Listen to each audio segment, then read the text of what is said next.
caminando, cuando de repente vi a una chica muy linda.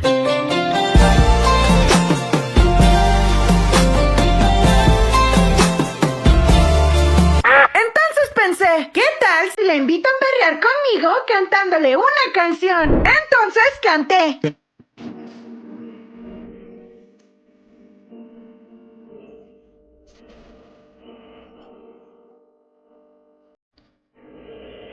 Y ella me dijo... ¿Estás hablándome japonés? Soy coreana.